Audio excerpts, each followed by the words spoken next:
Bonjour. Pour répondre à la question comment sont utilisés ou peuvent être utilisés les livres de la collection Colibri qui ont été édités chez Belin, il y a plusieurs façons de les utiliser en classe.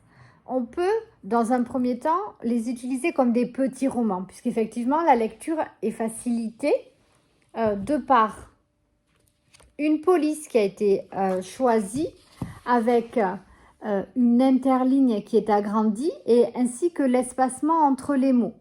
Le choix également de la couleur des pages est plus foncé, ce n'est pas du papier blanc. Ainsi, les yeux n'ont pas des sauts de ligne et il est plus facile pour les enfants de suivre.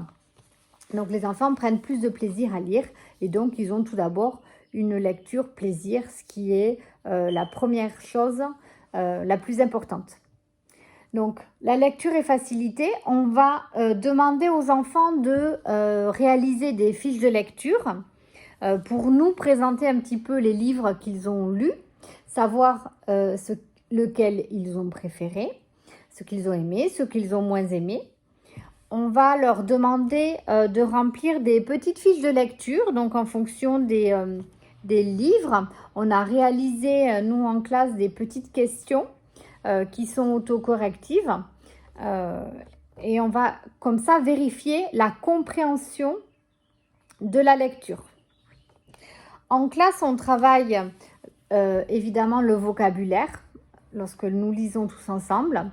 L'avantage est qu'au niveau de chaque livre, on va pouvoir s'appuyer sur le graphème qui est étudié. Et ici, on a le graphème ON qui est étudié. Et donc, on va pouvoir travailler la mémorisation de tous les mots qui s'écrivent en ON.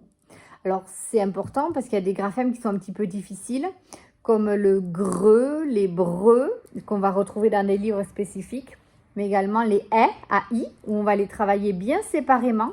Et on va donc pouvoir aller plus loin et travailler l'orthographe des mots qui sont donc utilisés dans les livres de lecture.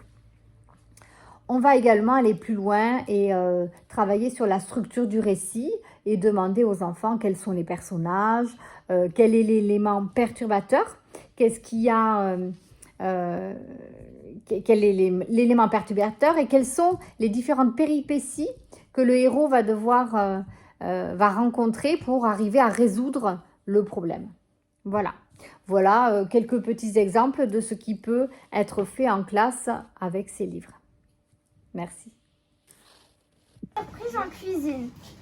Le mystère des macarons. Gaston Calisson est un très bon... Alors, quels sont les personnages de cette histoire? Zoé. Myriam. Qui c'est Myriam? Myriam La fleuriste. C'est la personne qui a volé l'aspirateur. Ensuite, Rémi. Rémi le chanteur. Rémi le chanteur, oui. Maëlle. Hector. Hector, c'est qui? Hector le coiffeur. Hector le coiffeur, super. Hugo, t'as une idée? Qui c'est qu'il y a encore? Qui c'est qui vole dans les airs? Émilie. Salim, l'aviateur, exact. Et après? Babou le pêcheur. Babou le pêcheur. Qui c'est qu'on oublie encore? C'est qui Nour?